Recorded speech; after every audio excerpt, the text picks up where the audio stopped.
Aujourd'hui, on se dirige vers le puits de Luclèze. Ouais, cette aiguille de roche. C'est une balade plutôt facile, mais j'ai vu il y a plein de formations rocheuses sur la carte. Je suis curieux de voir à quoi ça ressemble. Ça, c'est une fosse à loups. Elle doit bien faire 2 mètres, 2 mètres 20. C'était autrefois, on les installait pour piéger les loups, tout simplement. Voilà à quoi ça ressemble, une fosse à loups. Là, il y en a un autre. C'est la deuxième que je vois.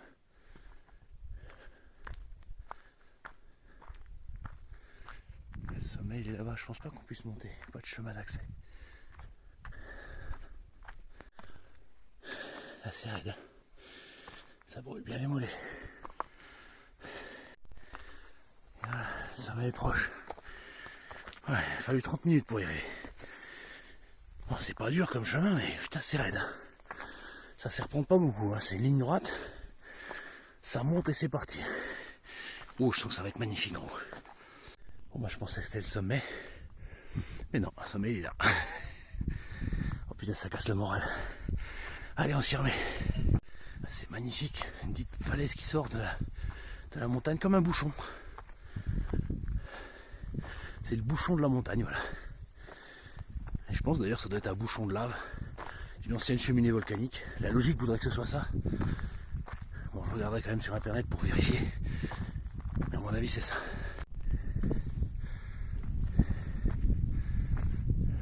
Oh, c'est splendide. Donc là, regardez toutes les bulles d'air qu'il y a. Ça, c'est un magma quand il est sorti. Il est plein d'air, très léger. Et ça crée ce genre de pierre ponce. Sachant que la différence entre le magma et la lave, c'est que le magma, c'est quand c'est sous terre et quand ça sort, c'est la lave. Et après, le gaz se sépare de la lave. Mais parfois, il y en a tellement que le gaz reste prisonnier à l'intérieur. Donc là, c'est les éruptions stromboliennes qui font ça. Allez, on poursuit. Bonjour.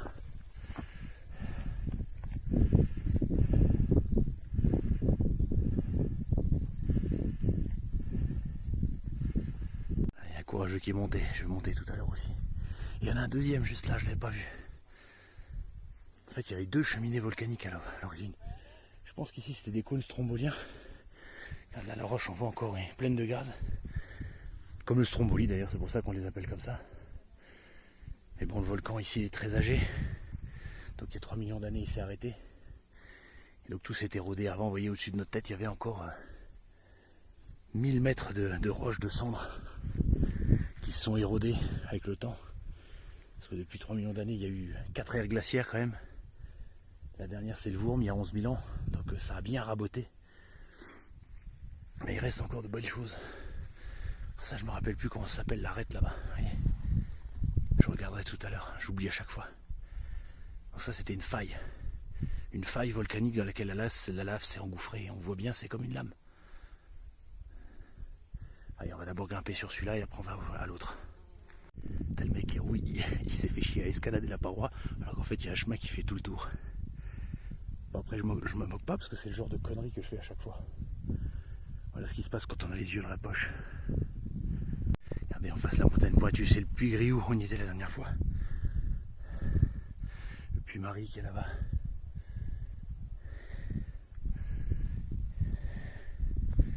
Un petit panorama.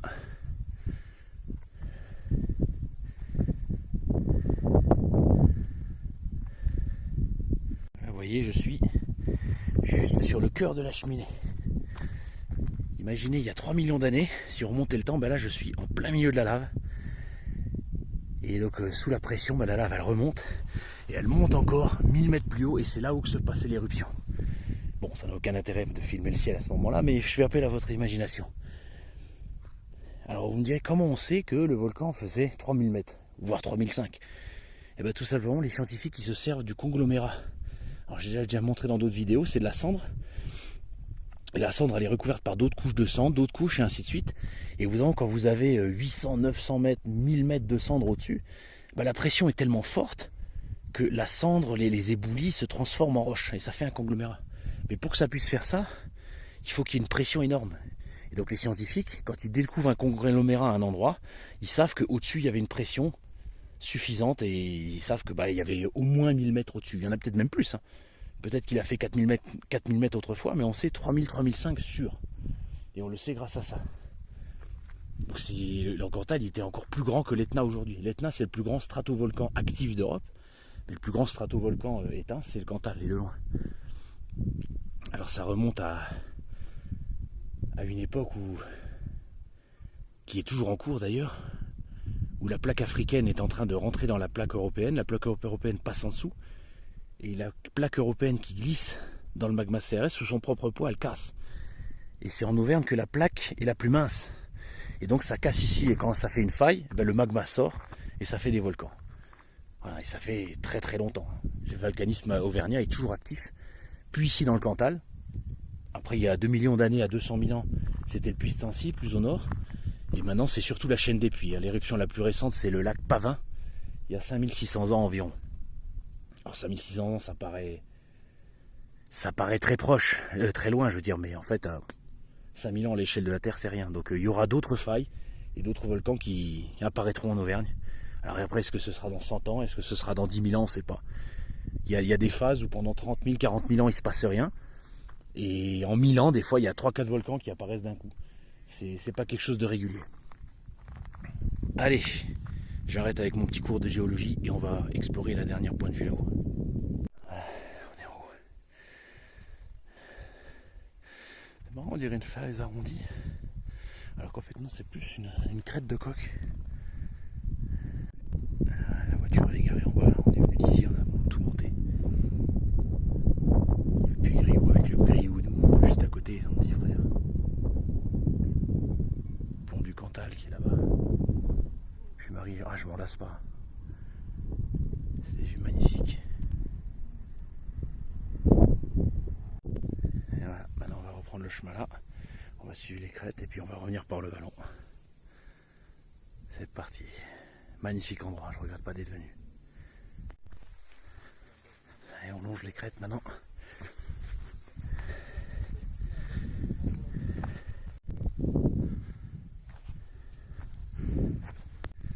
Voilà, vue de là où on était.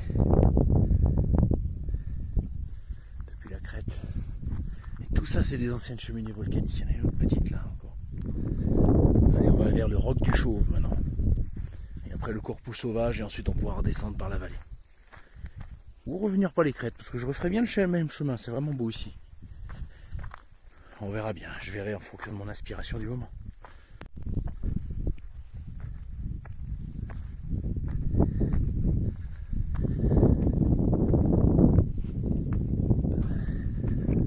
Voilà. Bon, j'ai dû me planter, c'était pas celui-là. Allez, demi-tour.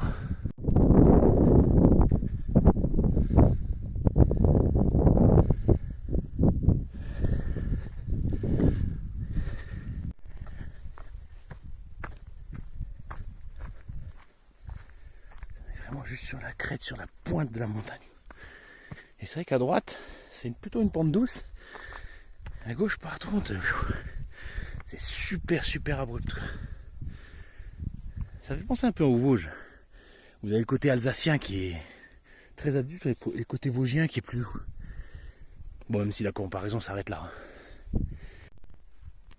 Ça sent un petit peu comme un aigle là sur le rocher.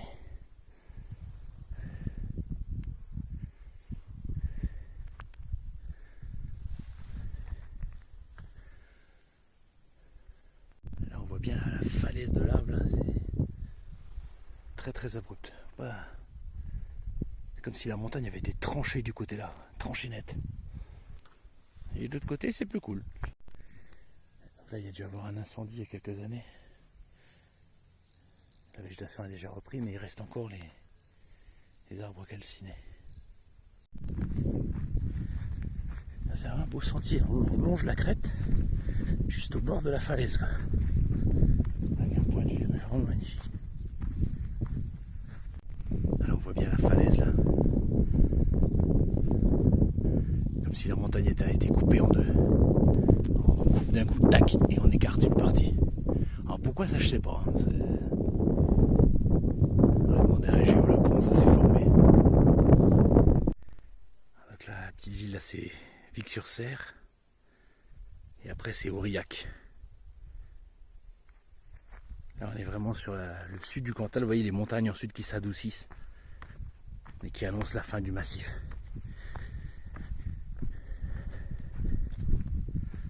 Bon. Il n'y a plus qu'à tout remonter.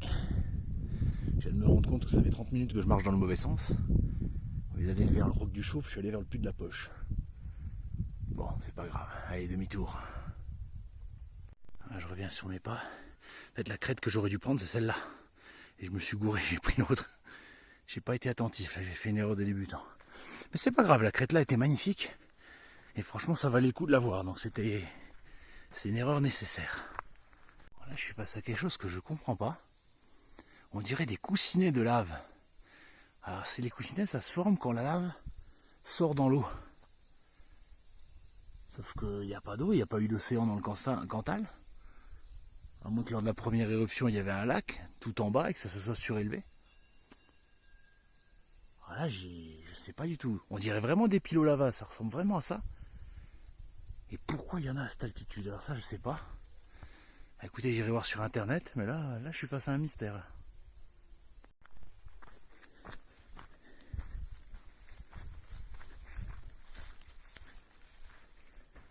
Ça fait du bien de retrouver un peu de la couverture forestière, un peu de fraîcheur. Avec le cagnard tout le temps, c'est épuisant.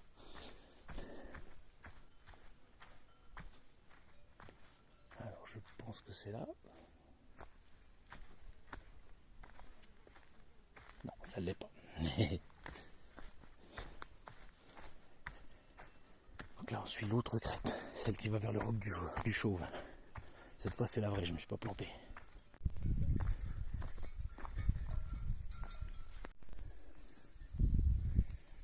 Bonjour. Ça c'est le col de Bellecombe, il faut encore passer par au-dessus. Eh ben, elle a l'air de rien cette petite colline de Bellecombe, mais elle brûle bien les mollets. Hein. Ah, c'est une balade qui est plus dure que ce que j'aurais pensé.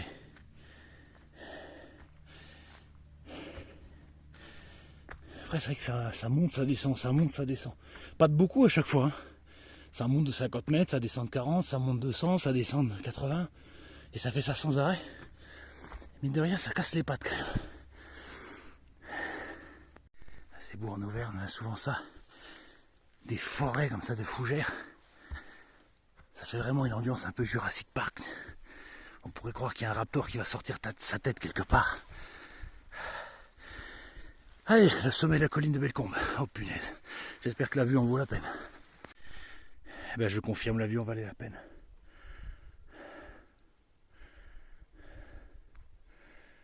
On voit d'où on vient là-haut. Les Lancaises.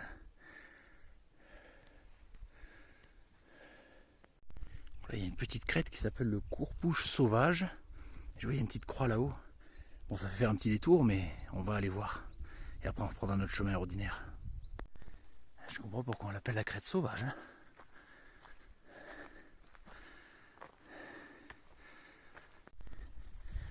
Une petite cheminée volcanique en plus. Faut dire qu'il y en a tellement ici. Je m'en lasse pas, c'est tellement beau. Ouais, bon par là ça passera pas. On va essayer par l'autre face. Ah, c'est très impressionnant. Bon, ici ça devrait passer. Toute petite trace, je pense qu'il n'y a pas beaucoup de gens qui viennent ici. C'est vraiment sauvage, mais c'est justement agréable. C'est ce que je dis toujours. Hein, quand on va sur les montagnes principales, les plus connues par les touristes, il y a toujours plein de monde. Mais dès qu'on va sur les petites montagnes qui des fois sont juste à côté, et qui sont à peine moins hautes hein, la plupart du temps, eh ben, on voit des paysages absolument magnifiques. On est tout seul, il n'y a personne. Et là on apprécie la nature, regardez là. Comme la nature elle est riche. Des fougères, des fleurs, des arbres d'altitude. C'est merveilleux, on voit à peine une petite trace, mais je me dis, il n'y a pas beaucoup de monde qui viennent là. S'il y a un randonneur par jour qui passe ici, c'est le bout du monde. Et encore. Allez, on arrive au bout. Au sommet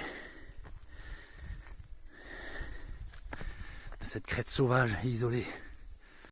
Et voilà. On y est. De là, on voit bien tout ce qu'on a fait. Hein. La voiture elle est garée derrière le col, on a monté le col, on a été là. Après bah, j'ai continué, là je me suis rendu compte que je m'étais planté.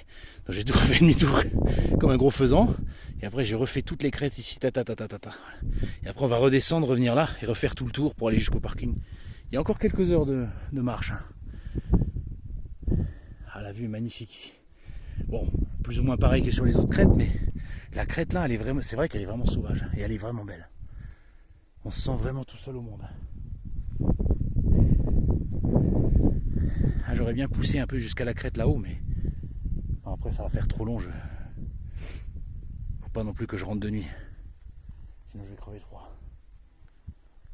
Allez, on profite un petit peu et on y retourne. On dirait une tête. Le rocher. Je suis monté au sommet du monolithe pour avoir rien à regretter.